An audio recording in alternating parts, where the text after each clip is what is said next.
Bismillahirrahmanirrahim. Assalamualaikum warahmatullahi wabarakatuh. Saya Rahmat Santoso, Sarjana Teknik Magister Manajemen Teknologi. Saya bergabung dengan Universitas Nusantara PGRI Kediri sejak tahun 2016, tetapi baru diberikan tugas untuk mengajar di Prodi Teknik Industri mulai tahun 2017. Sebelum saya menjadi dosen, saya telah bekerja di beberapa perusahaan manufaktur sebagai manajer PPIC. Oleh karena itu, pada saat saya mengajar di program studi teknik industri, saya diberikan tugas untuk mengajar mata kuliah sistem manufaktur, proses produksi, elemen mesin, dan pengetahuan bahan teknik. Kemudian sejak semester genap 2017 sampai sekarang ini ada beberapa mata kuliah yang juga ditugaskan ke saya.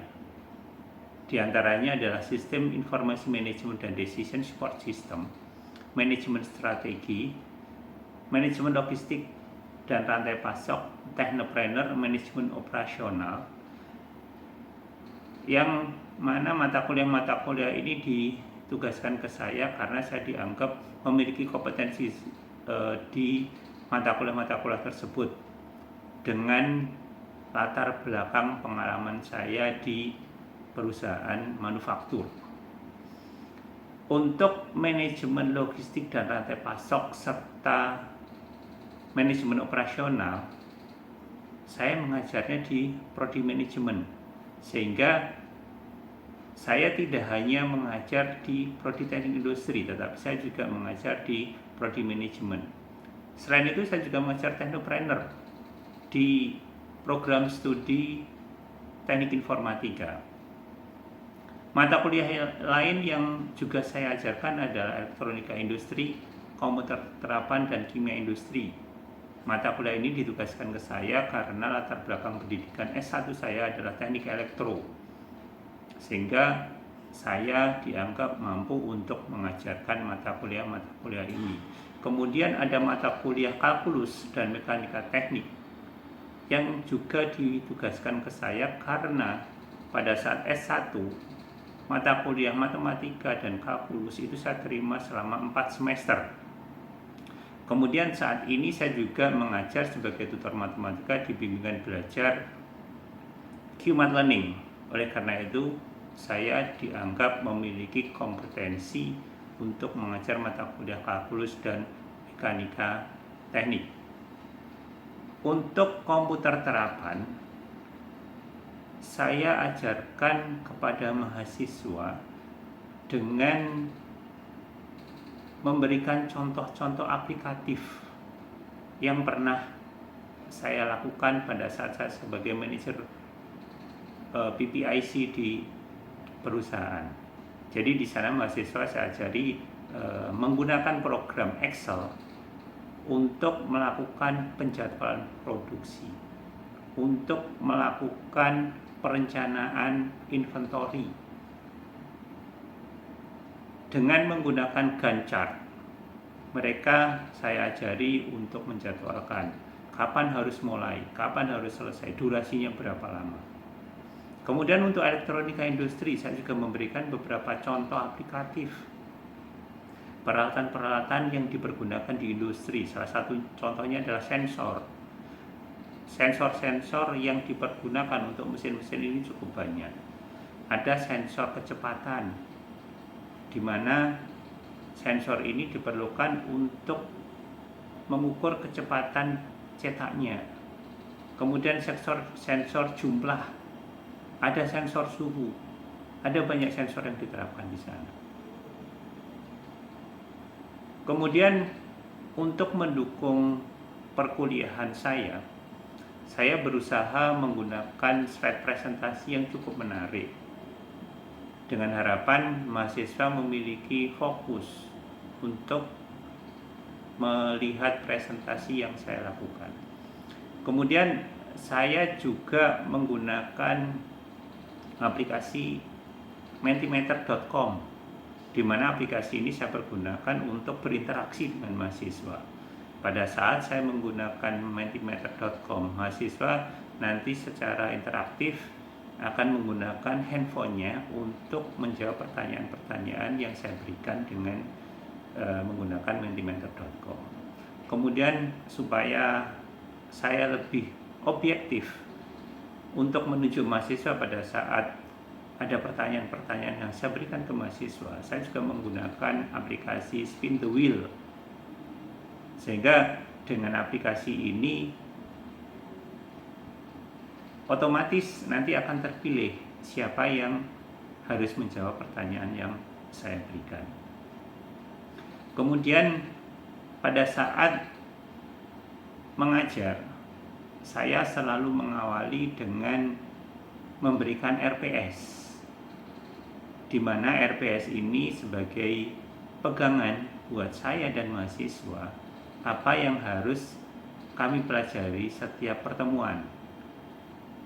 Kemudian untuk memberikan contoh kedisiplinan, saya berusaha untuk datang tepat waktu. Dan biasanya di awal pertemuan, di pertemuan pertama, kami selalu ada kontrak kuliah yang kami lakukan antara saya dan mahasiswa. Apa saja yang boleh dilakukan dan apa saja yang tidak boleh dilakukan. Kemudian berapa lama durasi mahasiswa boleh telat.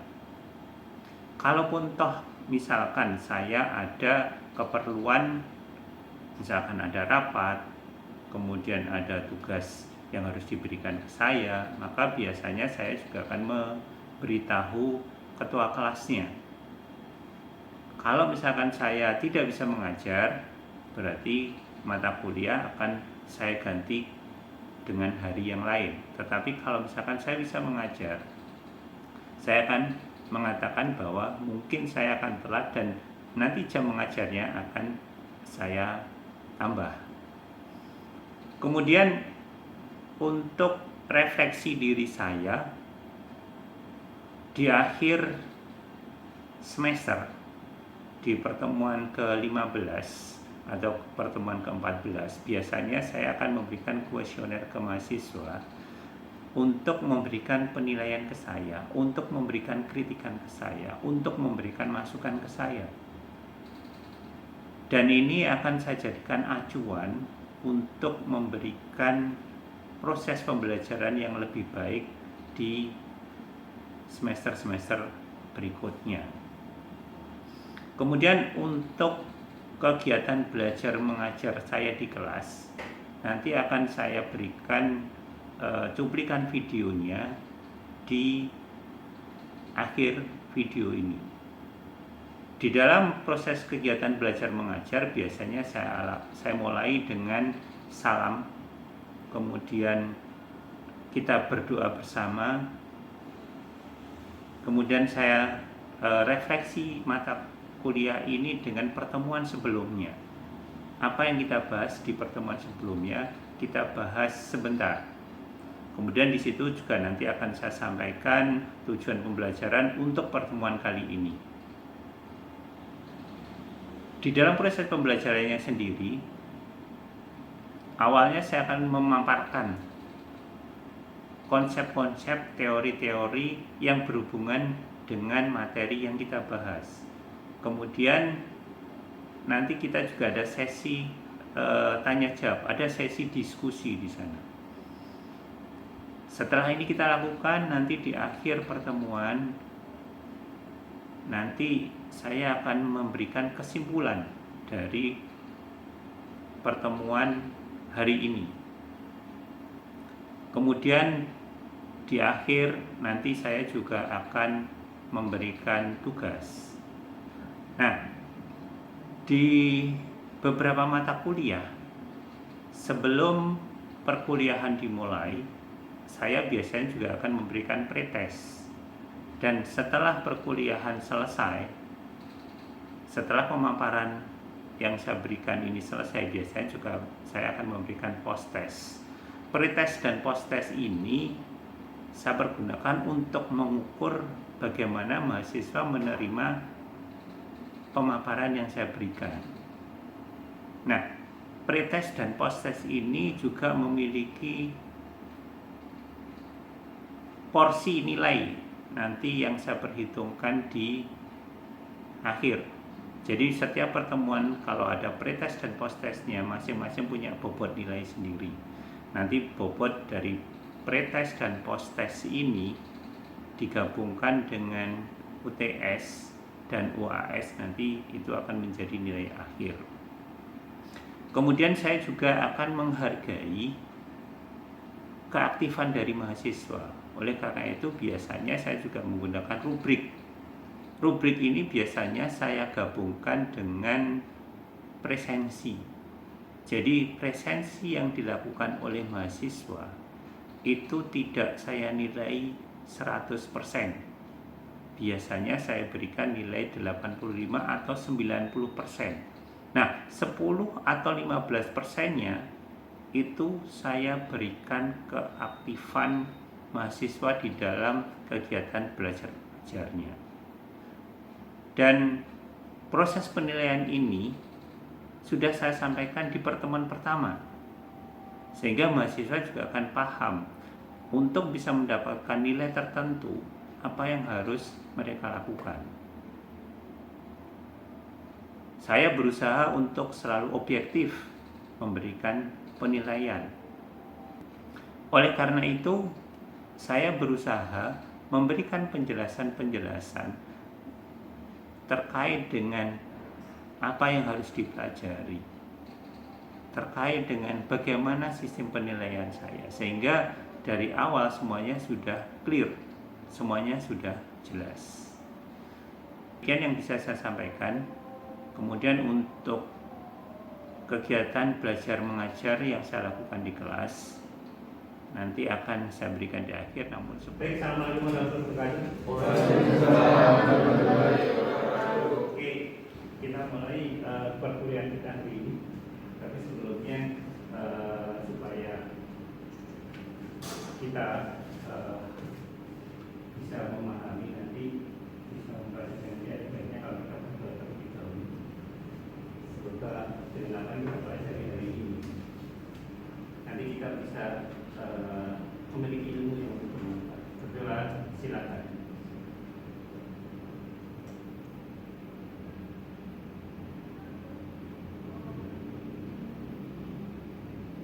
Selesai. Baik, untuk pertemuan kita hari ini kita akan membahas tentang perencanaan dan penjadwalan produksi. Kalau pada pertemuan yang kemarin kita sudah mempelajari beberapa jenis dari sistem manufaktur yang ada flexible manufacturing system, ada single line manufacturing system, ada banyak yang kita pelajari. Setelah kita mempelajari beberapa sistem itu, selanjutnya kita harus bisa merencanakan, harus bisa menjadwalkan. Nah, saya berikan ilustrasi yang nanti bisa memberikan gambaran. Tetapi sebelum ke sana, kalian harus tahu dulu kenapa kita harus mempelajari perencanaan dan penjadwalan produksi. Yang pertama di sini kita harus tahu bagaimana kita merencanakan produksi, apa saja yang harus kita persiapkan, sehingga kita sebagai engineer, orang teknik industri, kita harus memahami bagaimana kita harus merencanakan produksi, termasuk bagaimana kita nanti menjadwalkan produksi, kapan kita mulai, kapan kita harus selesai, berapa banyak, dan lain sebagainya. Sehingga dengan pertemuan kita hari ini, kita harapkan nanti kalian sudah bisa memahami. Oke, coba kita lihat. Ini ada ilustrasi yang sederhana untuk menggambarkan bagaimana kita membuat perencanaan dan kita membuat penjadwalan.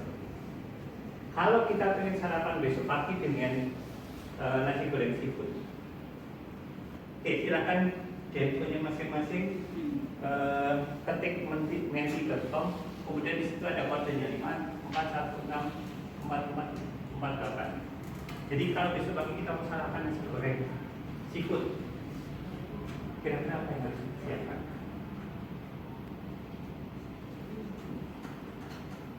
Oke, nasi. tentu saja ada nasi. Kalau kita bikin sebenarnya kayak nasi lucu, ada udang. Betul, karena kita bikin seafood. Ada lagi? Mungkin masih 2 orang. Kalau kita lihat di sini ada lebih dari 15 mahasiswa. Oke. Ada rempah-rempah. Ini bisa lebih jelas. Rempah-rempah ini harusnya berjelas. Mungkin ini maksudnya bawang merah, bawang putih dan sebagainya gitu. Oke. Ada bawang merah, bawang putih, kacang polong boleh. Kemudian ada tomat, bagus. Ada kecap, ada gula, ada garam, ada alatnya, betul. Jadi pada saat besok pagi kita ingin membuat nasi goreng, apa yang kita persiapkan? Oke, kita lihat. Kalau misalkan kita ingin buat nasi goreng besok pagi, dan besok pagi kita perlu menyiapkan bahannya. Padahal besok pagi kita aktivitas. Mungkin saya ke kampus ngajar, kalian ke kampus mungkin kuliah. Telat. Mau bangun jam berapa? Makanya di sini kita harus berpikir ke depan. Artinya apa? Kalau kita ingin membuat nasi goreng seafood ini, sebelum kita tidur, pastinya kita sudah mempersiapkan. Cumi-cumi udang besok kita taruh di mana? Bisa. Kalau kita besok memasak, kita harus menunggu waktu untuk mendinginkan dulu, untuk membuat suhu ruang dulu. Berarti harus kita turunkan dari freezer ke kulkas yang biasa. Kemudian, nah ini jangan lupa, kita sudah punya bahannya, tapi alatnya nggak ada. Wajannya belum dicuci. Spatula itu sutil kalau orang Jawa. Nah itu spatula. Yang biasanya adalah contoh supaya kan harusnya tahu spatula. Oke, ada piring yang sudah bersih. Jangan sampai besok pada saat kita mau menggoreng, kemudian kita mau menata itu di piring, semuanya belum siap. Semuanya berarti harus kita siapkan sebelum kita tidur. Jadi kita harus yakin bahwa kita punya telur, kita punya tomat, jamur, minyak goreng, sayuran. Kalau misalkan kita belum memiliki bahan-bahan ini, ya mana mau kita belanja. Kecuali kalau misalkan kita nggak punya udang, kita nggak punya ini dulu, ya berarti kita nggak bisa bikin nasi goreng seafood. Berarti di sini kita harus mempersiapkan semuanya. Oke. Nah, artinya kalau kita sudah yakin bahan kita sudah ada, peralatan kita sudah ada, ya berarti kita yakin bahwa besok kita pasti bisa produksi. Besok pasti kita bisa bikin nasi goreng. Berarti sebelum kita tidur kita sudah merasa nyaman. Sama pada saat kita membuat nanti kita produksi apapun. Misalkan kita bikin yang sederhana aja, kita bikin tulisan misalnya. Kita sudah yakin itu bagian ada kita sudah ada. Tinta untuk mencetaknya kita sudah ada. Mesinnya sudah siap. Jadi pada saat kita mau merencanakan kegiatan produksinya itu kita semuanya sudah ada. Dari ilustrasi awal, kemudian saya sudah menjelaskan hal produksi seperti apa. Ada yang mau ditanyakan? Saya Gimana? Saya bagaimana menentukan waktu awal mulai dan waktu selesai produksi. Oke, jadi pada saat kita merencanakan produksi, itu paling tidak kita harus tahu kemampuan kita. Kalau di industri berarti kapasitas mesin kita berapa? Kayak tadi misalkan kita bikin nasi goreng, tapi kan kalian sudah mengatakan harus ada 8 persiapan. Persiapannya tadi 15 menit. Kemudian kemampuan kita memasak ada 15 menit, berarti kita butuh waktu setengah jam. Artinya kalau jam 7 kita harus makan, berarti minimal setengah jam sebelumnya kita sudah masak. Berarti setengah 7 kita harus bermasak. sama di produksi juga seperti itu. Kita harus menyiapkan semua peralatannya dulu, persiapan-persiapan yang ada di sana. Termasuk juga kita harus tahu kita bikinnya berapa banyak. Nah, tadi misalkan kita bikin satu piring tok, ya sudah berarti setengah jam cukup. Tapi kalau misalkan kita bikinnya mungkin untuk 5 orang, mungkin setengah jam kita nggak cukup. Karena kita lepas bawang merahnya, kita lepas bawang putihnya, butuh waktu yang lebih lama. Kita cuci selada airnya, kita juga butuh waktu yang lebih lama. Sama di industri juga seperti itu. Jadi yang pasti di sini kita harus tahu kapasitas produksi kita dan berapa banyak yang harus kita bikin. Selama kita tahu berapa banyak yang kita bikin, kita sudah tahu kapasitasnya, ya sudah. Kalau misalkan sehari kita bisa membuat 100 karton buku misalnya, kalau ada permintaan 200 karton buku, berarti kita bisa menghitung saya perlu 2 hari untuk memproduksi. Artinya apa? Berarti di sini kalau kita hanya butuh 2 hari, kita tinggal melihat permintaan dari konsumen ini tanggal berapa. Berarti minimal 2 hari sebelum pengiriman kita sudah selesai. Minimal. Tetapi sebisa mungkin ya kita jauh hari. Misalkan kita hari Sabtu, ya kita bikinnya jangan dari Kamis, Selasa atau Rabu paling tidak kita sudah bikin. Sehingga hari Sabtu itu sudah siap. Kenapa harus kita lebih awal membuatnya? Karena kita mengantisipasi nanti kalau misalnya kita misalkan rusak, kemudian ada bahan yang kurang, itu kita sudah bisa mengantisipasi dari awal. Sehingga kalau misalnya ada mesin rusak, tidak masalah, karena waktu kita masih longgar. Beda kalau misalkan waktu kita terbatas, kita sudah 2 hari sebelum produksi, sebelum kirim saya berproduksi, mesin rusak, ya salah. Jadi untuk kapan menentukan kita awalnya kapan, selesainya kapan, yang pasti jumlah yang kita berapa banyak, kapasitas kita berapa banyak, sehingga dari situ kita bisa menghitung. Kalau kita sudah tahu kapasitas kita sudah tahu jumlah pesanan kita, maka kita bisa menghitung, memulai dari kapan. Baik, bisa mungkin pada saat kita merencanakan penjadwalan ini, sebisa mungkin kita cek titik amannya. Sudah jelas? Ya, yang lain? Ya, tadi Mbak. Jadi berapa banyak bahan yang harus dipersiapkan dalam proses produksi? Oke, untuk menyiapkan berapa banyak yang harus disiapkan, sekali lagi jumlah yang diminta oleh pelanggan itu berapa banyak. Tetapi untuk menentukan berapa banyak bahan yang dipersiapkan, sekali lagi tergantung nanti dari berapa yang kita miliki. Artinya gini, kalau misalkan kita bikin nasi goreng untuk 1 orang, mungkin kita menyiapkan 1 piring. Tapi kalau misalkan kita bikinnya 5 piring, berarti kita harus punya 5 piring nasi, 5 porsi nasi. Bagaimana kalau kurang? Ya berarti kita harus beli atau harus bikin. Sama waktu kita mau bikin handphone misalkan, kita ada permintaan 100 handphone. Kita bahannya cuma punya 90 LCD. Kurangnya bagaimana ya? Berarti kita harus order, kita harus pesan. Berarti kalau berapa banyak bahan yang dipersiapkan ya sebetulnya sesuai dengan permintaannya. Tetapi kan kadang-kadang kita nggak punya. Kalau misalkan kita punya cumi-cumi yang hanya cukup untuk 2 orang, padahal kita butuhnya 5 orang, berarti kita harus beli lagi 3. Jadi prinsipnya sebetulnya berapa banyak yang kita butuhkan yang kita siapkan. Tapi kalau yang kita butuhkan ternyata kurang, ya mau nggak mau kita harus beli. Sehingga pada saat proses produksi diharapkan nanti semua bahan itu sudah siap. Oke. Ada lagi, ada cukup? Cukup? Oke. Baik. Kalau begitu